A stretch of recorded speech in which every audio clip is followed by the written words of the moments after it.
এমপিদের খুশি করার জন্য একটা বরাদ্দ হয়, ছেঁড়া পড়ছে।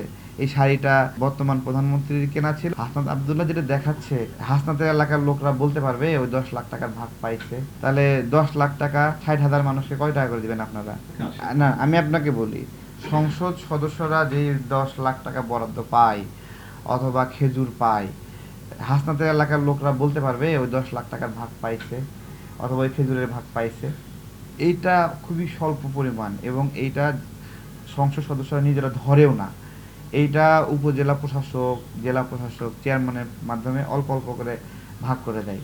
বিষয়টা আপনি বাতায়নে যাবেন, বাতায়ন গভ নামে একটা সাইট আছে, সেখানে গেলে দেখবেন যে সংসদ সদস্যদের দেওয়া অনুদানের টাকা কিভাবে ওখানে লিস্ট আছে, এনআইডি কার্ড নাম্বার দেওয়া সহ সারা দেশের ইউনিয়ন পর্যায়ে যারা যেই টাকা যেটুকু যেটুকু যায় সে ওই লিস্ট অনুযায়ী সুবিধাভোগীদের নাম আছে এখানে, হতদরিদ্র তালিকার নাম, ভিজিএফ, ভিজিডি, এরকম কার্ডধারীদের নাম আছে। এই কাজগুলো সবই প্রান্তিক পর্যায়ে হয়। কাজগুলো করতে গিয়ে যেটা হয় যে অনেক সময় যারা মেম্বার আছে, তারপরে কমিশনার আছে, তারা একই নাম্বারে 4-5 জনের নাম দিয়ে নেয়। এটা তো অনেক আগে থেকেই নেয়। আমাদের এটা একটা লড়াই সংগ্রাম যে এই বিষয়গুলো স্বচ্ছভাবে করা দরকার।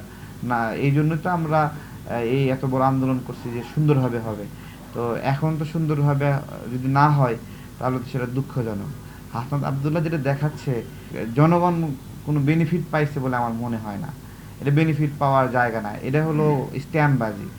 হ্যাঁ, স্ট্যান্ডবাজি। এবং ওর কাছে যেটা গেছে সেটা ও দেখাতে পারবে না নাগরিকরা এটা পাইছে। ও দেখাতে পারবে না, কোনো দিন দেখাতে পারবে না। কারণ এটা এটা খুবই ছোট বরাদ্দ। একটা এলাকায় 3 লাখ মানুষ আছে।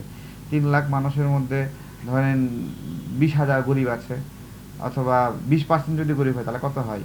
1,20,000 নাকি? তাহলে 3 লাখে কত হচ্ছে? 60,000 গরিব আছে। তাহলে 10 লাখ টাকা 60,000 মানুষকে কয় টাকা করে দিবেন আপনারা?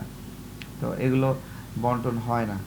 তো তারপরেও এমপিদের খুশি করার জন্য একটা বরাদ্দ হয়, থ্রি পিস দেয়। আমরা দেখলাম সেই থ্রি পিসগুলোর মধ্যে অনেকগুলো ছেঁড়া পড়ছে, তারপরে শাড়ির মধ্যে ছেঁড়া পড়ছে। তো এগুলো তো আসছে, কোনো কিছু লুকানোর নাই।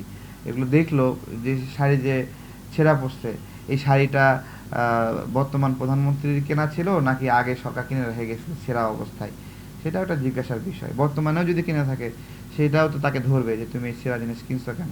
তো এগুলো ধরা দরকার। আগেও যদি কেনে তাকেও ধরা দরকার যে তুমি শাড়িটা ছাপাই দিছিলা, এই যে রিপু করা শাড়িগুলো দিচ্ছ, এগুলো